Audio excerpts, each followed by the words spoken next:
Good morning, students. This is Alpha Metric High Secondary School, Pondicherry. Today we are going to see Commerce, Chapter 3, Management by Objectives, Management by Exception, MBO and MBE.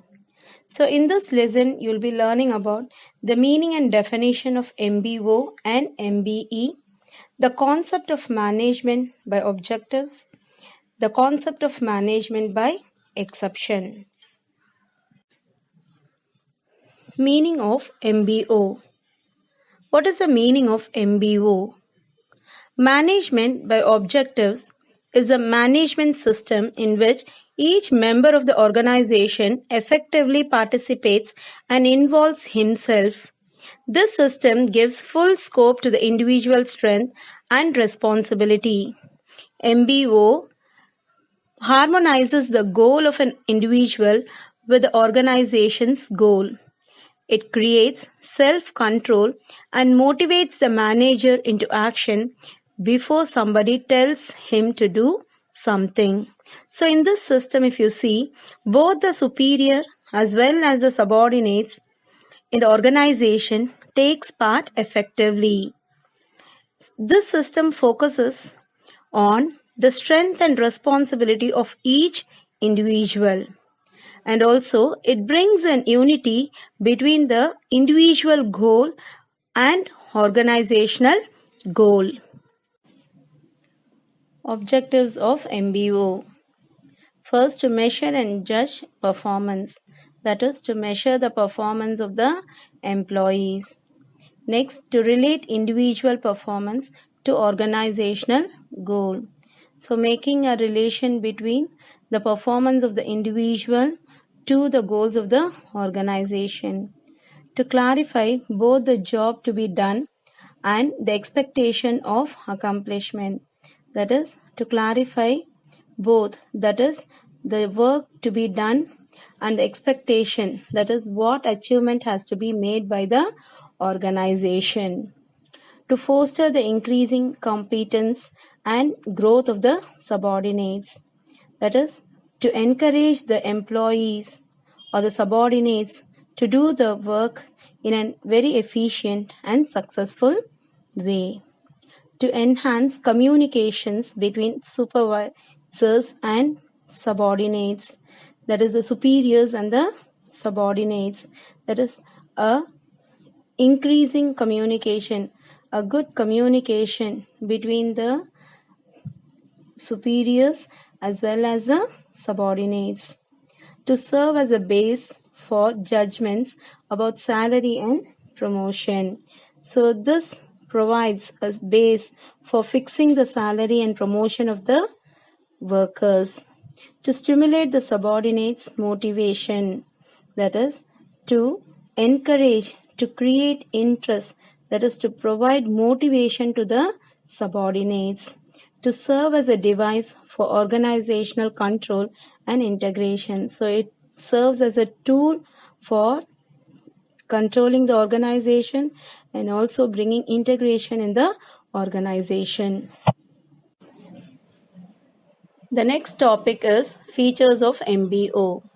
The first feature is an attempt is made by the management to integrate the goals of an organization and individuals.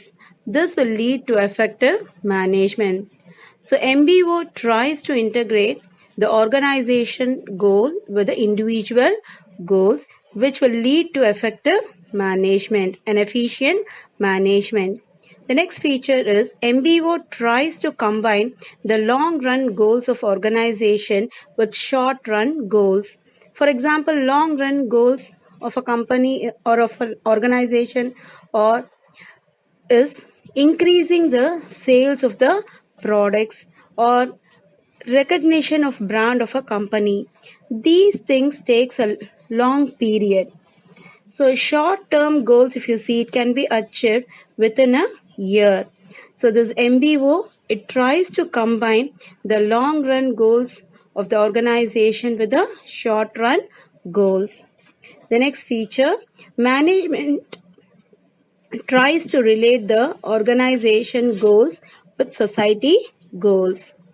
Next, MBO emphasis is not only on goals but also on effective performance. So it not only aims on goals of the organization but also the performance, effective performance of the organization.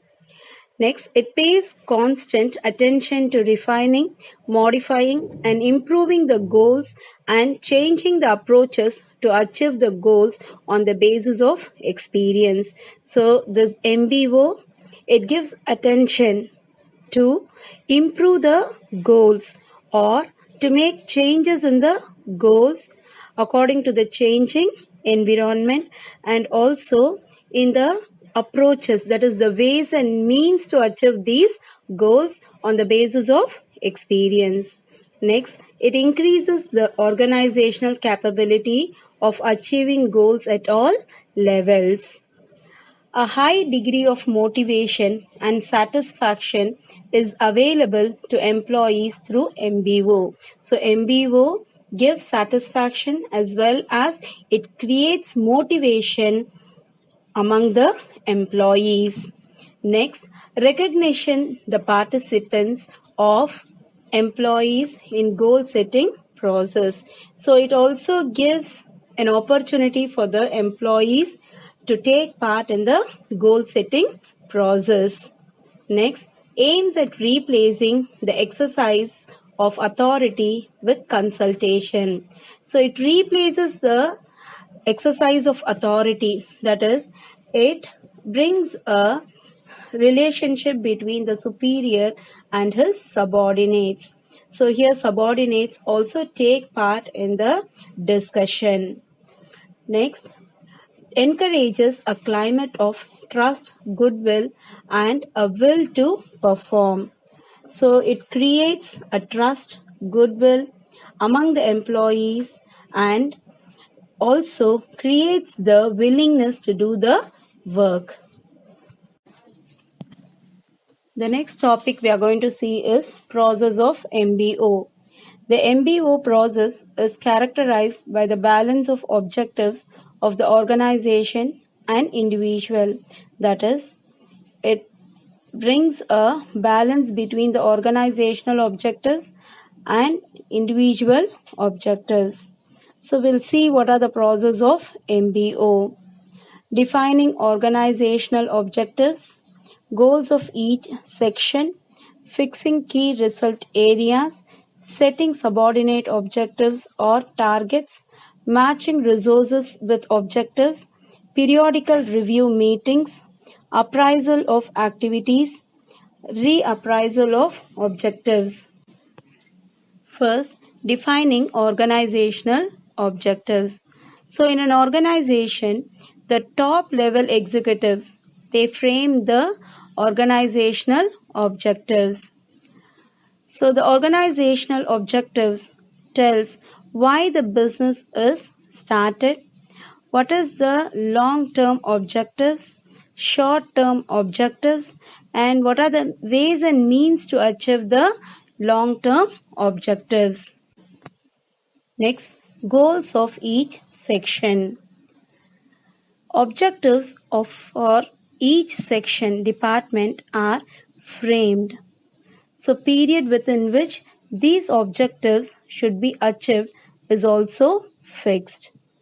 Next, fixing key result areas. That is, what are the very important areas in an organization. So the key result areas are fixed on the basis of organizational objectives. So it gives the strength of an organization, and some of the key result areas are profitability, market standing, innovation. Next, setting subordinate objectives or targets. The objectives of each subordinates are fixed. So there should be a free and frank discussion between the superior and the subordinates. So subordinates should be given opportunities to set standards themselves, which may result in achieving higher standards. So in this way, the objectives or targets of the subordinates are fixed. Next, matching resources with objectives. The organization frames the objectives according to the availability of the resources. For example, if certain resources are not adequately available, either it may be technical personnel or raw materials, whatever may be, if they are not adequately available, the organization has to change its objectives according to the availability of the resources. So, the organization should make proper use of the available resources. With regard to the periodical review meetings, there must be meeting between the subordinates and the superior, which helps them in the progress of the organization and also to achieve the objectives of the organization. Appraisal of activities. At the end of the fixed period, there should be a discussion between the superior and subordinates. So, this discussion is about the subordinates' performance. So, the superior should identify the reason for the failure of achieving the objectives, and he must know what are the problems faced by the subordinates, and he has to take steps to solve those problems also. Reappraisal of objectives.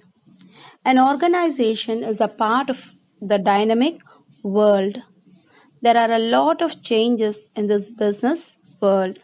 So, if an organization wants to survive, it has to keep up with the changing condition.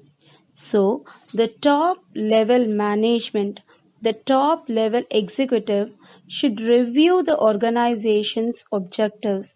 They have to reframe the objectives according to the changing situation. The next topic we are going to see is advantages of MBO. So, what are the advantages? See, first one, managers are involved in objective setting at various levels of management under MBO, and this commitment ensures hard work to achieve them. So, every manager is involved in setting the objectives, and this requires hard work. That is, hard work is required to achieve the organizational objectives. Next, MBO process helps the managers to understand their role in the total organization. So, it helps the managers to know what is their role in the organization, what important role they play in the organization. Next, manager recognizes the need for planning and appreciates the planning. So, planning is a primary function of management. So, manager, he recognizes what is the need for planning, and nothing can be done without planning. Next, MBO provides a foundation for participative management. Subordinates are also involved in goal setting. So, in MBO, the subordinates also take part in the goal setting process. Next, a department does not work at cross purpose with another department. In other words, each department's objectives are consistent with the objectives of the whole organization. So, in MBO process, if you see, at each level of management, each department, each section has separate objectives and they work towards those objectives. Next, systematic evaluation of performance is made with the help of MBO. So, MBO not only insist on achieving the goals of the organization, objectives of the organization, it also evaluates the performance. Next, MBO gives the criteria of performance. It helps to take corrective action. That is, MBO helps to identify the problem and also it set right those problems also. Next, delegation of authority is easily done with the help of MBO. That is delegation of authority. It is a chain of authority from the top management to the lowest rank. Next, MBO motivates the workers by job enrichment and makes the job meaningful. That is, the workers the workers participate in the goal setting process. Next, the responsibility of a worker is fixed through MBO. Next, decisions are also taken by the management very quickly. So these are the advantages of MBO. Next topic we are going to see is the disadvantages of MBO. The disadvantages of MBO arise due to the application of the MBO. So what are the disadvantages? See, MBO fails to explain the philosophy. Most of the executives do not know how MBO works, what is MBO and why is MBO necessary and how participants can benefit by MBO. So all these are not explained properly in MBO. Next, MBO is a time-consuming process. Much time is needed by senior people for framing the MBO. So it takes a lot of time to frame the objectives of the organization. And next, it leads to heavy expenditure and also requires heavy paperwork. So paperwork has to be done more and also expenditure also is more in this MBO. Next, MBO emphasizes only on short-term objectives and does not consider the long-term objectives. That is, it gives importance to short-term goals rather than the long-term objectives. Next, the status of subordinates is necessary for proper objective setting, but this is not possible in the process of MBO. MBO is rigid one. Objectives should be changed according to the changed circumstances, external or internal. If it is not done, the planned results cannot be obtained. So in this ever-changing business world, the objectives should be changed according to the changing circumstances. If it is not going to be changed, the result what the organization has planned cannot be obtained. So these are the disadvantages of MBO. The next topic we are going to see is management by exception, MBE. Management by exception. It is an important principle of managerial control. Management by exception is a style of business management that focuses on identifying and handling the cases that deviate from the norms. That is, management by exception. That is, it identifies the cases, the exceptional cases, which deviates from the normal process. Management by exception is the practice of examining the financial and operational results of a business and only bringing issues to the attention of management if results represents substantial differences from the budgeted or expected amount. That is, only if the cases deviate from the norms, those cases are brought to the attention of the senior managers. Otherwise, those cases are dealt by the subordinates itself. For example, the production manager, he establishes quality control standards and he permits 5 defects per 100 units produced. So, if the number of defects does not exceed 5, the subordinates will handle the problem. If the defects exceeds 5, the matter will be reported to the production manager. So this is called the exception case. So when the case deviates from the normal one, it is taken to the superiors. Process of MBE.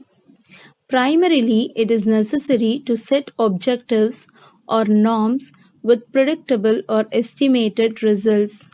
These performances are assessed and get equated to the actual performance. At first, the objectives are framed with estimated results.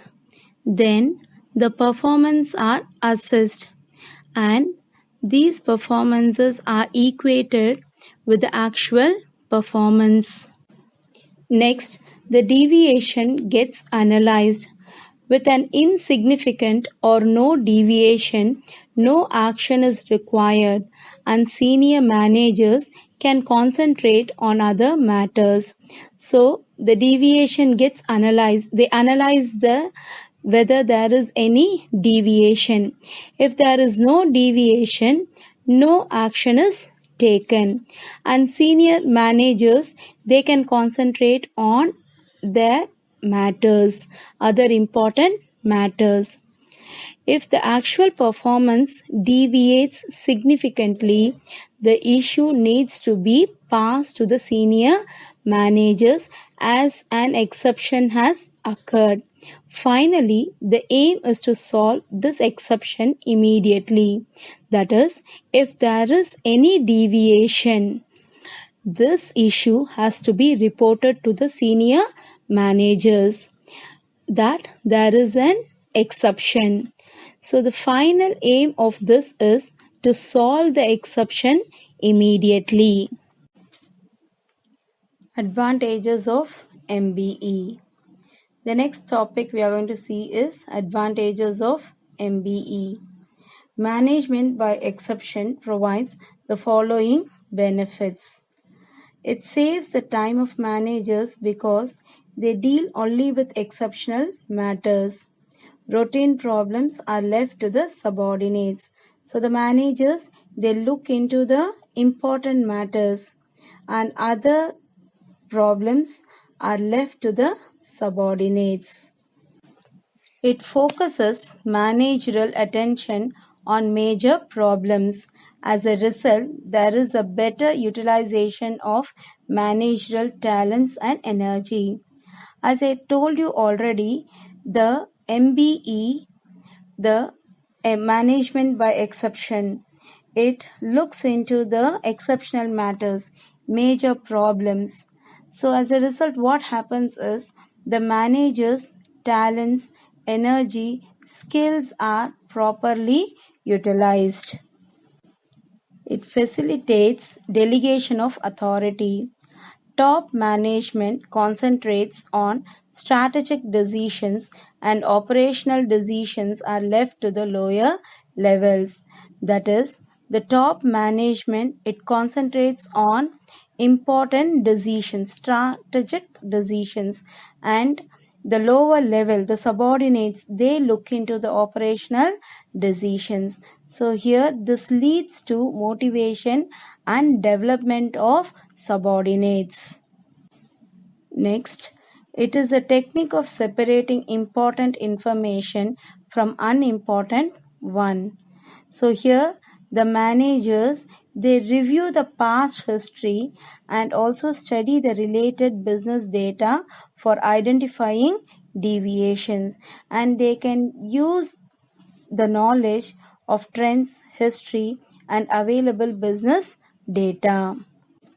Next, MBE keeps management alert to opportunities and threats by identifying critical problems. It can avoid uninformed and impulsive action. So this MBE, it keeps the management alert. That is, it looks into the exceptional cases. It always be alert to look into the critical problems. Management by exception provides better yardsticks for judging results. That is, it helps in judging the results.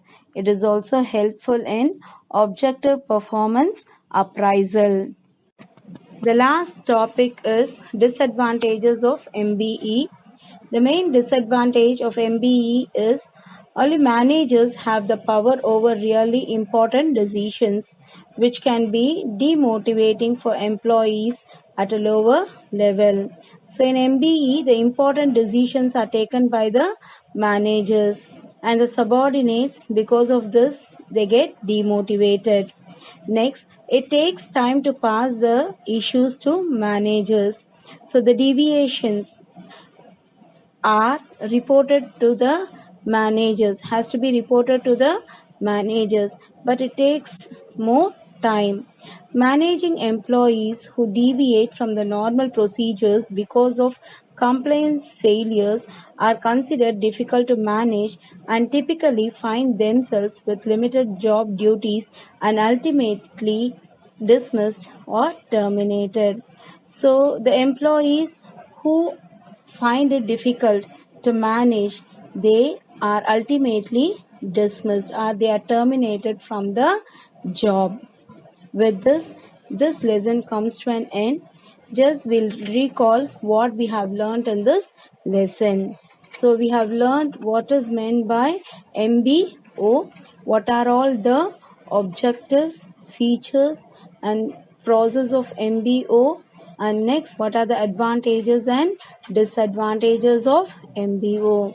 Next, what is meant by MBE, management by exception, the process, advantage and disadvantages of MBE. Thank you, students.